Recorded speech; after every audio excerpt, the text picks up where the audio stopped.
Baik, assalamualaikum warahmatullahi wabarakatuh. Perkenalkan, nama saya Diga Lesiardi dengan NIM akhir 069. Nah, di sini saya akan mempresentasikan tentang ISO 56001 tentang requirement. Langsung saja. Untuk yang pertama yaitu ada definisi sistem manajemen inovasi. Sistem manajemen inovasi sendiri atau SIM adalah pendekatan terstruktur dan terintegritas untuk mengelola proses inovasi dari awal hingga akhir. Artinya, inovasi tidak lagi bergantung pada ide-ide spontan, tetapi dipandu oleh proses yang berulang seperti identifikasi peluang, penciptaan validasi konsep, pengembangan dan penerapan solusi untuk pelanggan dan pemangku pemangkunya. Lainnya yaitu ada prinsip-prinsip sistem manajemen inovasi yang terdiri dari realisasi nilai, yaitu inovasi mampu menciptakan manfaat nyata bagi organisasi dan pemangku kepemimpinan. Yaitu yang kedua yaitu kepemimpinan yang berorientasi pada masa depan, yaitu pemimpin harus memiliki visi jangka pendek dan jangka panjang untuk mendorong budaya inovatif. Dan selanjutnya ada arah strategis, yaitu inovasi harus selaras dengan tujuan strategis organisasi. Yang keempat adalah budaya inovasi, yaitu lingkungan kerja yang mendukung kreativitas, toleransi terhadap kegagalan dan kolaborasi. Selanjutnya ada pemanfaatan wawasan, yaitu dasar mampu memanfaatkan data, pengetahuan, dan tren untuk mendukung inovasi. Yang selanjutnya ada pengelolaan ketidakpastian, yaitu risiko dan ketidakpastian dalam inovasi harus dikelola untuk dengan bijak. Ini ada adaptabilitas, itu operasi organisasi harus responsif terhadap perubahan internal maupun eksternal. Selanjutnya ada pendekatan inovasi yang tidak boleh berdiri sendiri, melainkan terintegrasi ke seluruh sistem organisasi. Selanjutnya terdapat struktur klausul 56.001.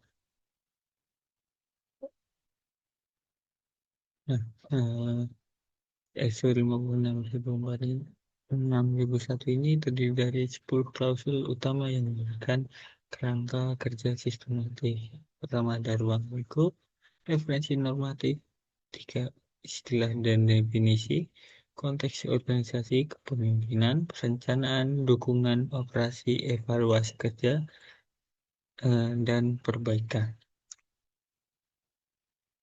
Selanjutnya yaitu ada klausul keempat yaitu konteks organisasi.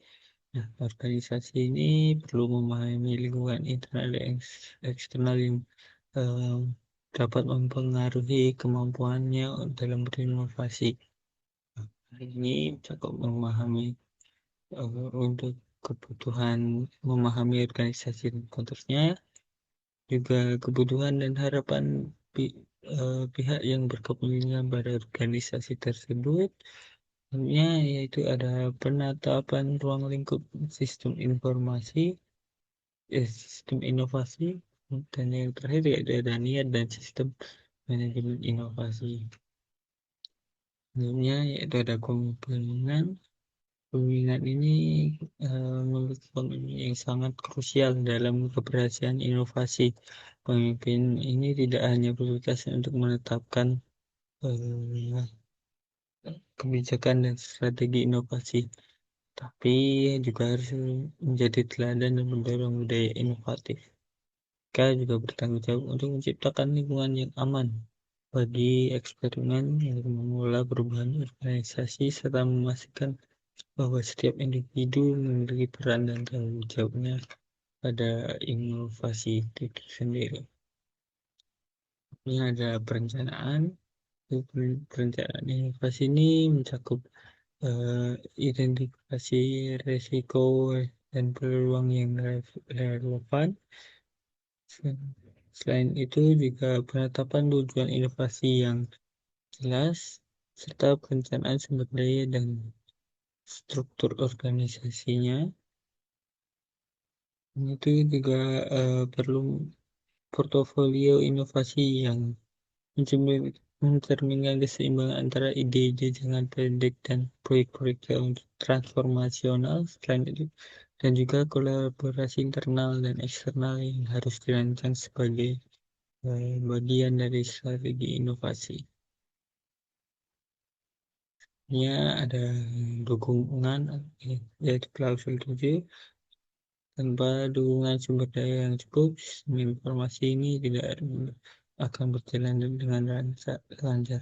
Selain ini menekankan pentingnya kompetensi dan kesadaran organisasi, komunikasi, dan informasi yang terdokumentasi. Ini yaitu ada operasi, yaitu pasal ke-7. Operasi ini merupakan tahap implementasi dari proses inovasi itu sendiri. Di sini organisasi perlu merencanakan dan mengendalikan kegiatan inovasi secara sistematis. Nah, proses ini mencakup dari identifikasi peluang, menciptakan konsep, validasi ide, pengembangan produk atau layanan, penerapan atau peluncuran solusi ke pasar. Selanjutnya ada evaluasi kinerja. Evaluasi kinerja ini untuk memastikan sistem inovasi berjalan secara efektif dan memberikan hasil. Hal ini meliputi pemantauan dan pengukuran, audit internal, dan tinjauan manajemen. Klausul terakhir yaitu perbaikan. Perbaikan ini berkelanjutan merupakan inti dari manajemen inovasi. Organisasi harus selalu belajar dari kegagalan maupun keberhasilan, serta mampu menyesuaikan sistemnya terhadap kondisi baru. Nah, ketidaksesuaian ini harus segera diidentifikasi dan ditindaklanjuti dengan tindakan korektif. Nah, selanjutnya yaitu ada siklus PDCA, yaitu plan, yaitu merencanakan perubahan atau inovasi. Do yang artinya yang melaksanakan, cek yaitu mengenai evaluasi hasilnya, dan act mengambil tindakan berdasarkan hasil evaluasi tersebut. Baik, mungkin sekian dari presentasi saya yaitu tentang ISO 56001. Mungkin cukup sekian, kurang lebihnya mohon maaf. Wassalamualaikum warahmatullahi wabarakatuh.